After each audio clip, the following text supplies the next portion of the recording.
50 minutos, 9 de la mañana, 50 minutos, Radio Atalaya y su programa de opinión política Punto de Vista.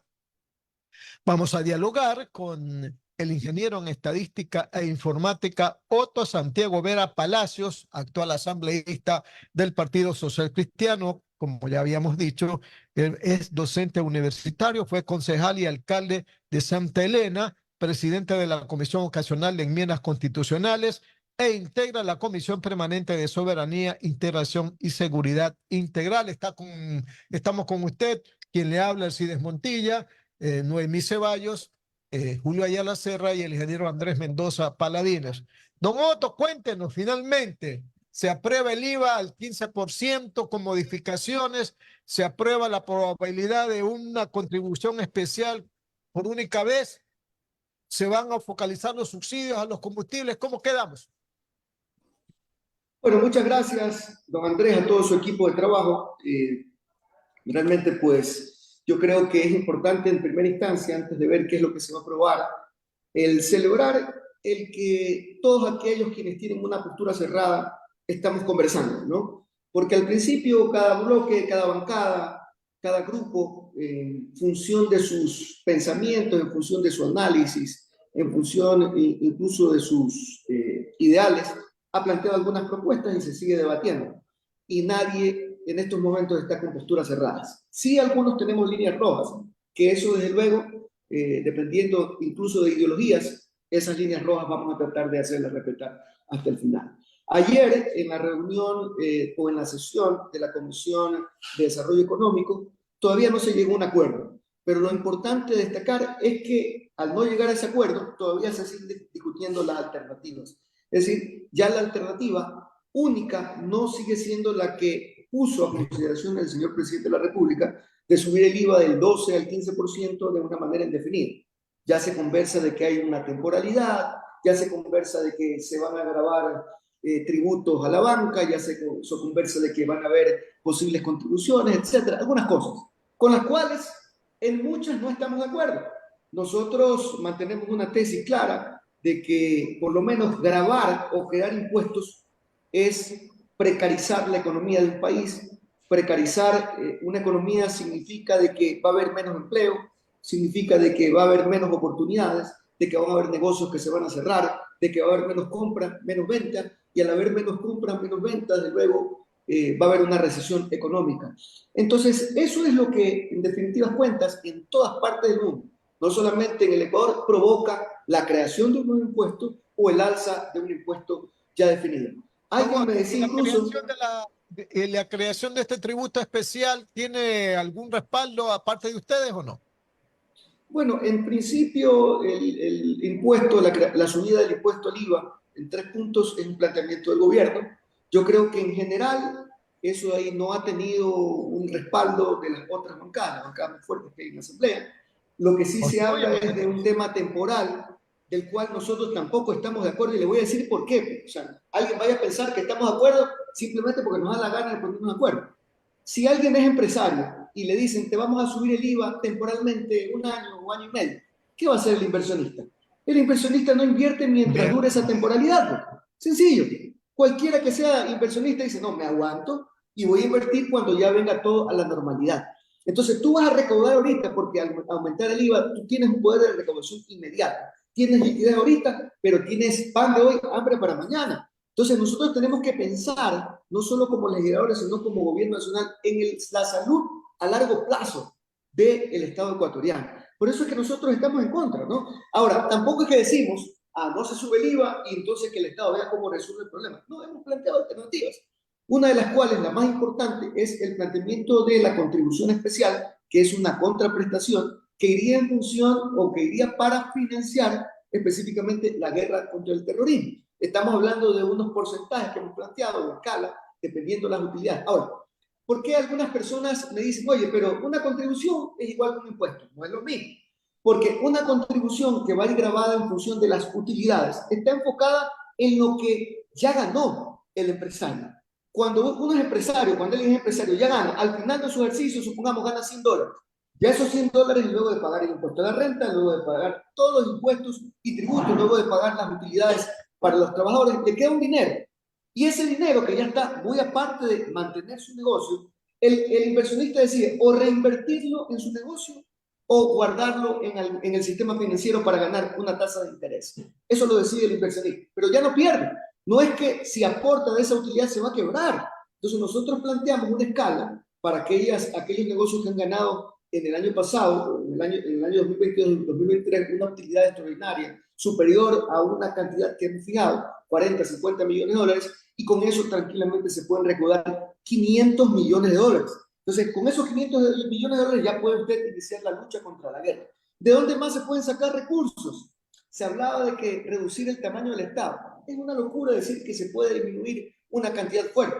De hecho, el ministro de Finanzas decía que el 90%, 85% de todo el gasto corriente estatal es Fuerzas Armadas, salud pública, educación, y no se puede disminuir. Sí, pero del 10% que se puede disminuir, que ese 10% son 1.000 millones de dólares, digamos que no se puede reducir todo, pero sea más eficiente, utilizando políticas a cortísimo y a mediano plazo, usted puede reducir o puede tener un ahorro ahí de unos 300 o 200 millones de dólares. Sumados a los 500 que ya recaudó vía contribución, ya usted tiene 700, 800 millones de dólares. ¿Y sabe de dónde más se pueden conseguir recursos? Así, inmediatamente, en este momento, el día de mañana. El gobierno nacional debe sentarse a renegociar los contratos de concesiones con las telefónicas del Ecuador. Alguien me podrá, o yo pregunto, mejor dicho, ¿qué pasó con la negociación que no terminó el gobierno de Guillermo Lasso el año pasado? No llegaron a un feliz término. Y eso está listo para que, en este caso, gobierno y telefónica se sienten. Las Don Otto, telefónicas en el don Ecuador, Otto, en don los Otto, últimos 10 años, don Otto, han generado, ¿sí? don Otto, ¿y no le Sí, suma a usted la venta del Banco del Pacífico también?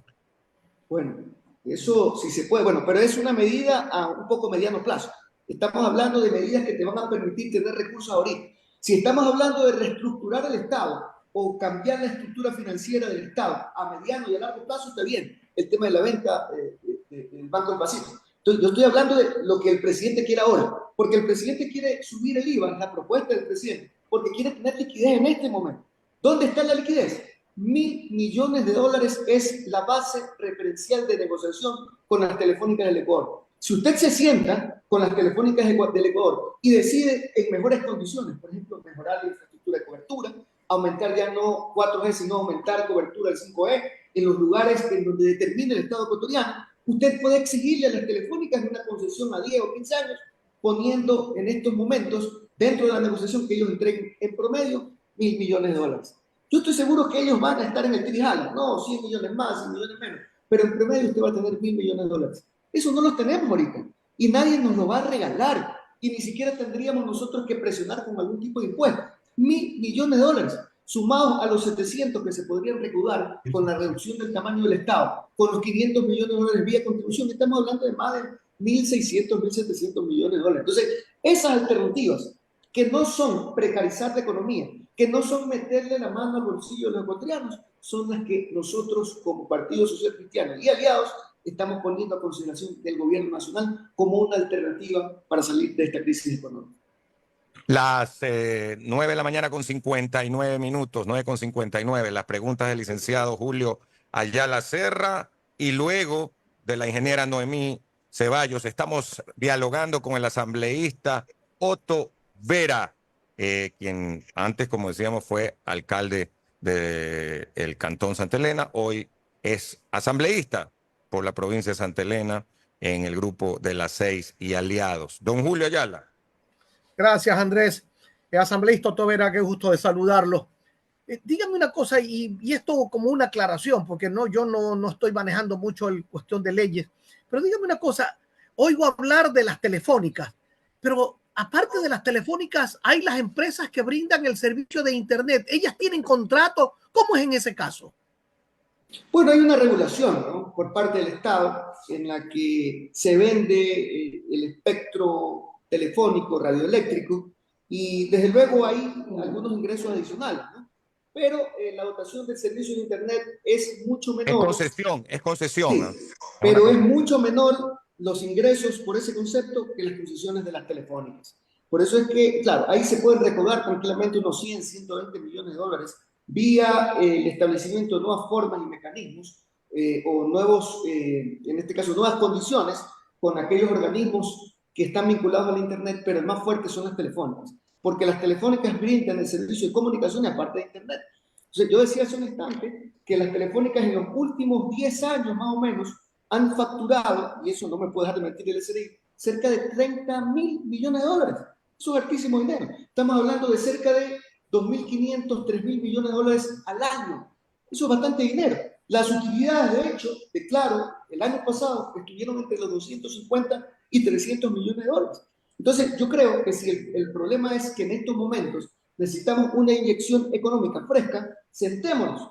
En el caso del presidente de la República, yo le recomendaría que disponga al señor ministro del ramo, se sienta a negociar, que busque mejores condiciones, y en ese momento, una vez que se negocie, eso podría ser en el transcurso de este mes, porque las negociaciones ya están avanzadas.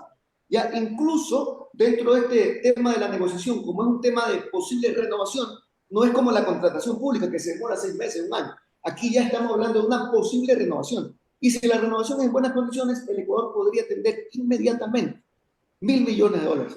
Ahora, supongamos que las concesionarias digan, bueno, no tengo los 1.000 millones de dólares ahorita, doy 500 y los otros 500 los doy en el transcurso de los siguientes meses. También es una buena condición. Es decir, esas son alternativas, repito, que nosotros ponemos a consideración con la finalidad de que el presidente y el pueblo ecuatoriano no vaya a pensar que nosotros nos oponemos a que, es decir, buscar alternativas para financiar no solo la guerra contra el terrorismo, sino también financiar los servicios que debe dar el Estado ecuatoriano en salud, en educación, que son lamentablemente servicios que por ahora están precarizados. Don Otto, el gobierno central necesita hoy por hoy seguramente tener efectivo, tener dinero a la mano, tener liquidez que le llaman, ¿no? Pero también hay que ir pensando en tener recursos porque la liquidez le sirve para el momento, pero hay que pensar en recursos que tenga a bien para poder salir de una deuda pública enorme, de unos atrasos que tiene con los GAT, que tiene con las empresas que les brindan servicios, con los contratistas. Bueno, tiene atrasos con todos. ¿Hasta qué punto, por ejemplo, el tema de la minería, que no va a ser pues para mañana, pero las concesiones mineras podrían ayudar en el país ahora que se está hablando de que se acaba la minería ilegal y seguramente pues va a venir la minería legal? ¿Hasta qué punto eso es altamente rentable? Sí, nosotros estimamos, de acuerdo a los datos que tenemos, que la minería podría causar incrementos dentro del presupuesto general del Estado de unos 200 o 300 millones de dólares. Lamentablemente en la actualidad hay mucha informalidad, hay mucha gente que evade no solamente tributos, sino que se aprovecha el recurso natural no renovable que tiene el Ecuador. Entonces, estableciendo una política correcta, yo creo que el presidente tiene tranquilamente 200 o 300 millones de dólares más anuales que podrían incrementarse.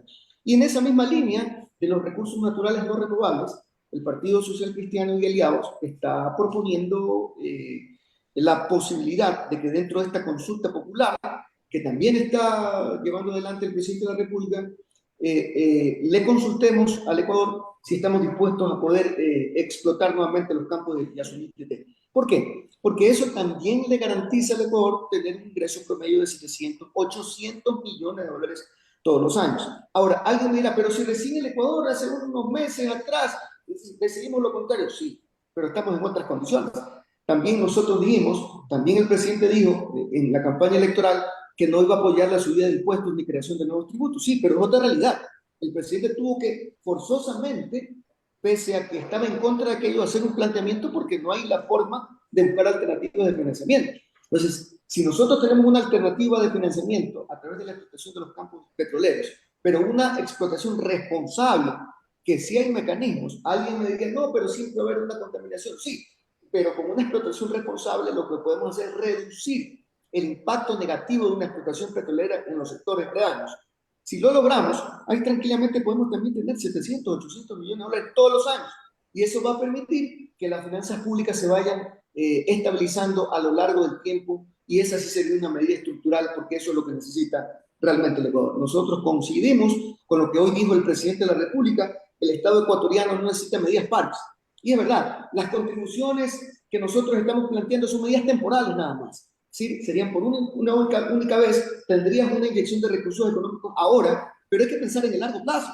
Pero para pensar en el largo plazo, entonces el Estado ecuatoriano tiene que tener una reestructuración, no solamente de su planta de servicios, no solamente de la nómina, no solamente del gasto corriente, sino también de sus ingresos futuros. Y en ese sentido, por ejemplo, yo creo que una vez que se consiga el financiamiento a corto plazo, a través de la contribución, a través de la renegociación de los contratos, de las concesiones con las telefónicas del Ecuador, yo creo que hay que pensar en el mediano y largo plazo, y una alternativa de aquello es, por ejemplo, terminar con la evasión tributaria. La defraudación tributaria es algo que muchos no le están tomando atención, pero hace poco volvió a ratificarse la CEPAL. La CEPAL es la Comisión Económica para América Latina y el Caribe, es decir, quien examina la economía de todos los estados de nuestra región. Y está claro que nosotros somos el país que más de defraudación tributaria hay. Estamos hablando de puntos por el orden del 7.7% del Producto Interno Bruto. Estamos hablando de más de 7.000 millones de dólares al año que el Estado deja de recaudar producto de la defraudación tributaria.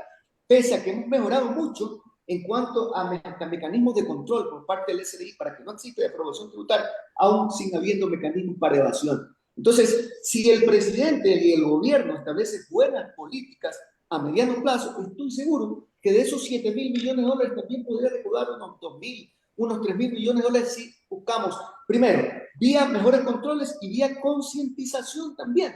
Porque en la actualidad todavía hay mucha gente que va a algún lugar a comprar y te dicen, ¿quiere factura o no quiere factura?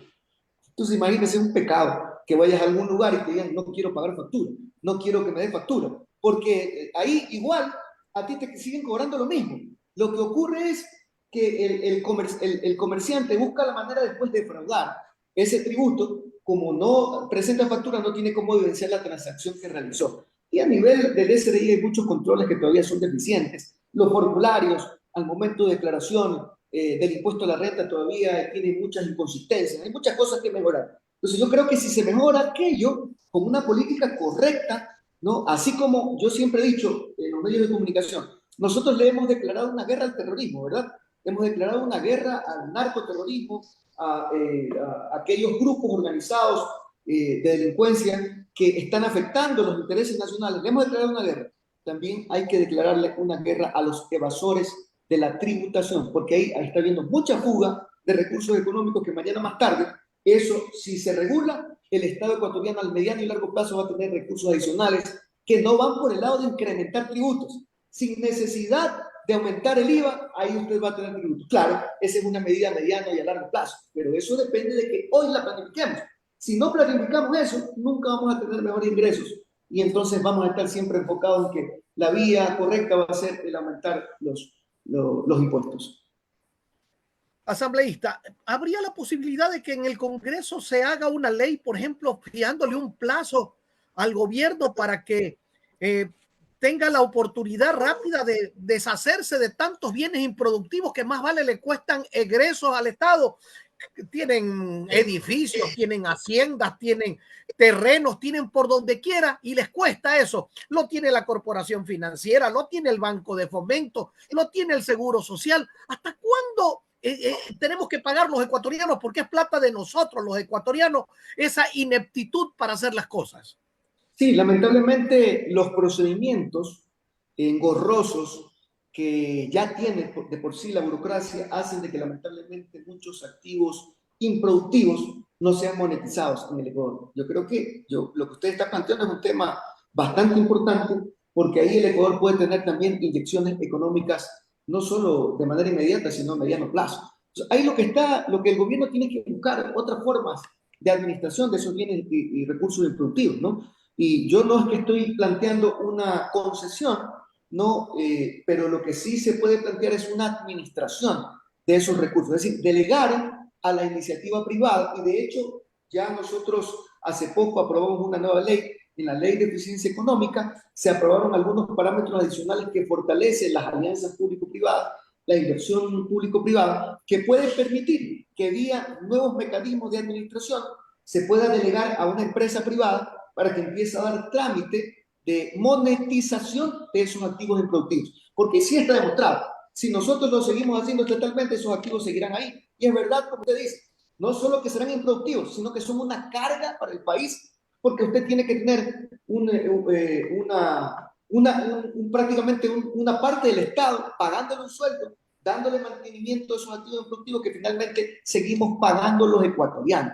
Entonces, esa cartera de Estado no debería existir. Inmobiliario, por ejemplo. O sea, para eso mejor, si yo, por ejemplo, en este caso, si yo estuviese administrando, yo diría, a ver, hago un concurso público para que alguien venga a administrar la forma o el mecanismo de monetización de esos activos improductivos. Usted delega la iniciativa privada y le aseguro que el privado va a empezar a vender rapidito eso, porque al momento que vende, ellos van a ganar y a ellos les interesa ganar.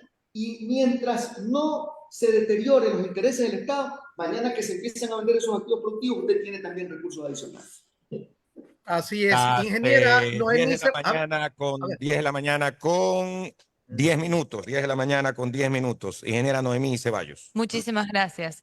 Asambleísta Vera, más que inquietudes, porque yo creo que hemos abordado algunos temas, yo sí quisiera hacer un comentario desde mi expertise. Yo trabajo en la parte tributaria y como ciudadana también. Eh, a ver, yo entiendo el punto de la negativa, de la posición de no alzar el IVA, de que sea un tema temporal y todo este tema situaciones, pero, todas estas situaciones, pero a ver, hay que tener en cuenta algo. El tema de las contribuciones, temporal el nombre, siendo realistas. Desde el año 2016, a raíz del terremoto, contribuciones temporales. Luego llega el siguiente gobierno, había crisis económica, contribución temporal. Luego el siguiente gobierno, contribución temporal. Y ahora otra contribución. Entonces, llega un punto en donde no es que la parte privada no quiera colaborar, pero tomo las palabras de, en algún momento alguien citaba, esto es como tener un hijo con una adicción, porque cada que hay algún problema, ahora es la inseguridad, hay problemas estructurales, esto no es solamente el tema de seguridad, venimos con un déficit fiscal, venimos con requerimiento de flujos, entonces sí, efectivamente la seguridad lo que ha hecho es agravar el problema y hacer una necesidad más inmediata de la que ya teníamos. Pero yo digo también como ciudadana y que como que contribuye, porque todos nos hemos visto afectados, ¿hasta qué punto seguimos manteniendo esas adicciones? Porque es fácil poner contribuciones, atacar. Además, también tengan en consideración de que se han hecho modificaciones de la propuesta inicial y hasta qué punto no es confiscatorio porque están llevando una contribución a un solo sector, que es la banca.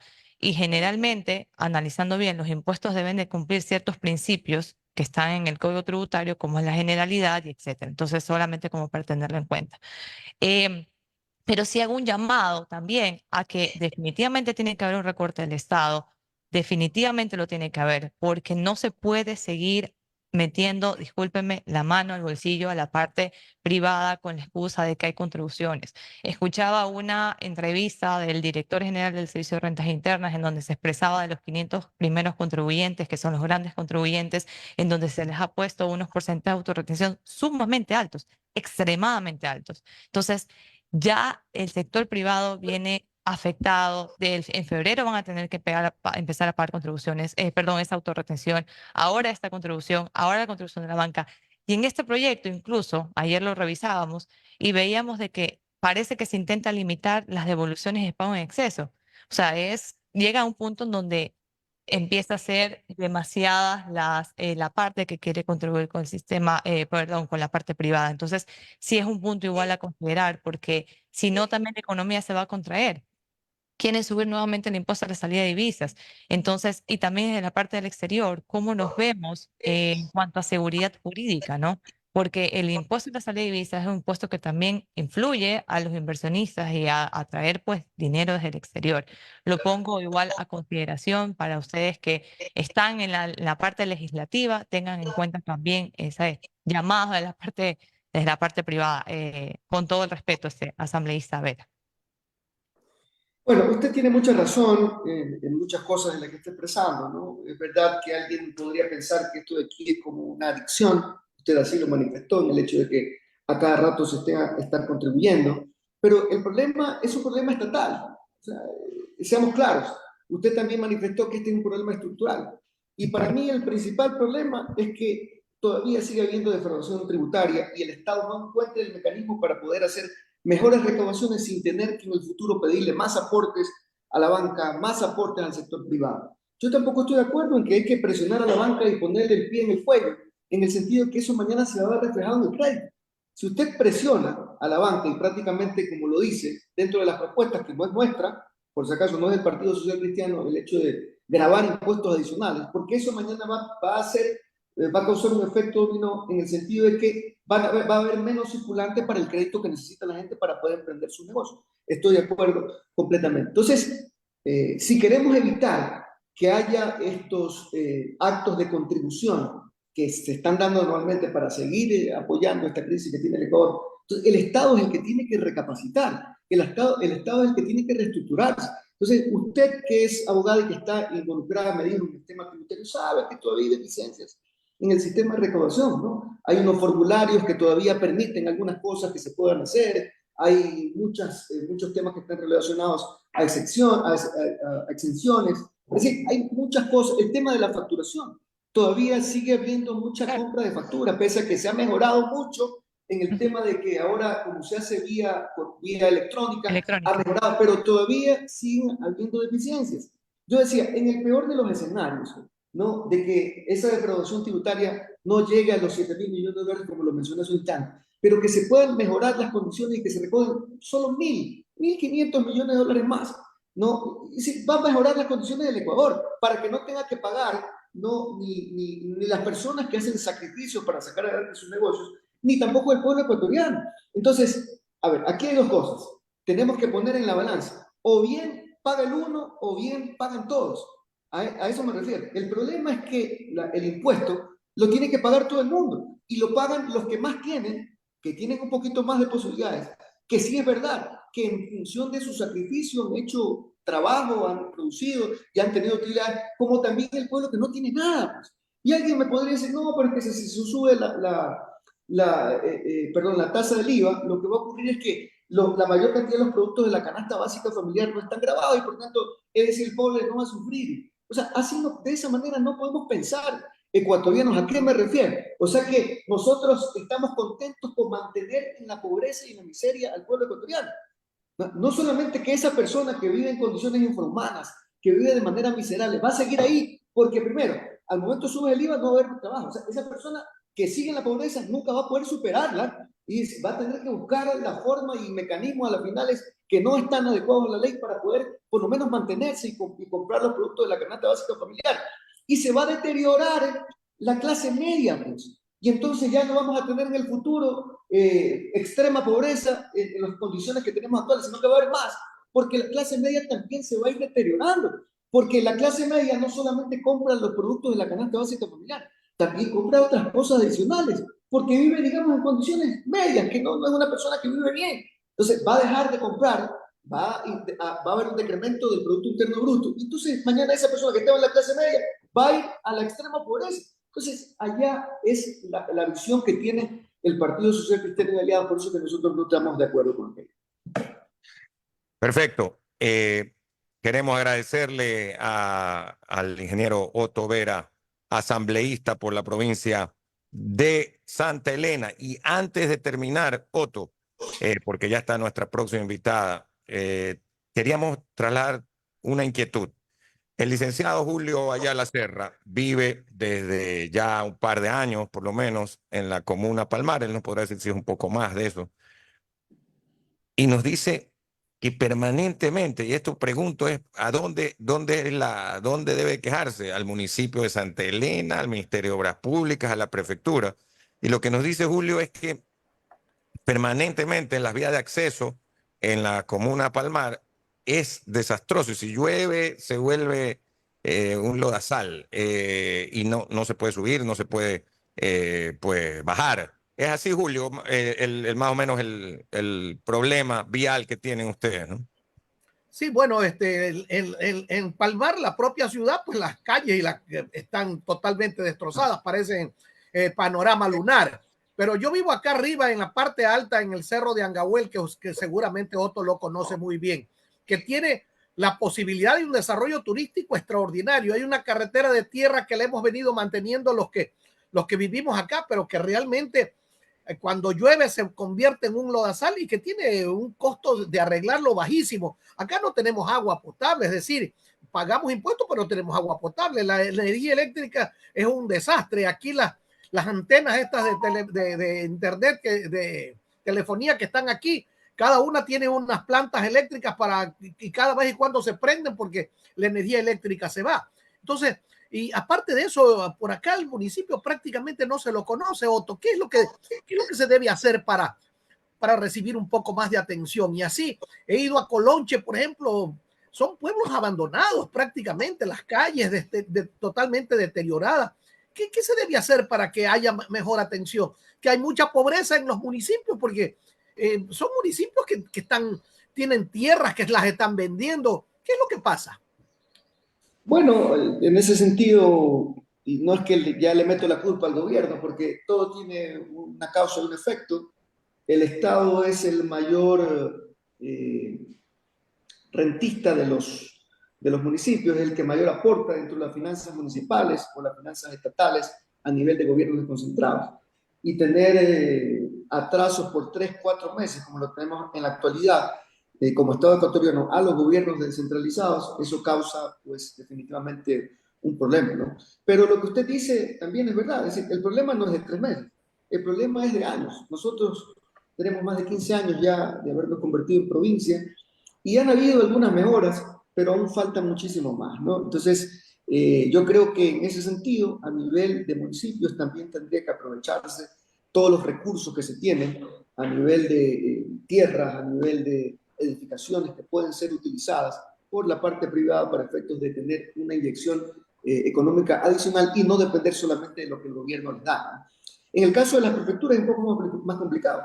De acuerdo a la ley, el único ingreso permanente que tienen las prefecturas es solo lo que da el gobierno. Entonces el gobierno se cae, el gobierno no tiene problemas, no recibe recursos. Los municipios, a diferencia de las prefecturas, tienen sus ingresos propios, sus propios ingresos permanentes. Entonces yo creo que los municipios deberían trabajar mucho mejor en el aprovechamiento de esos bienes improductivos, como bien usted lo decía, para ver de qué manera se pueden lograr alianzas estratégicas que permitan la inversión privada, porque en el momento que usted motiva la inversión privada va a haber más trabajo, y si hay más trabajo, hay más inversión en infraestructura, el municipio va a recaudar más, y al momento que recauda más, así mismo, ¿no? Va a haber más obra pública y se van a poder solucionar los problemas que usted ha planteado.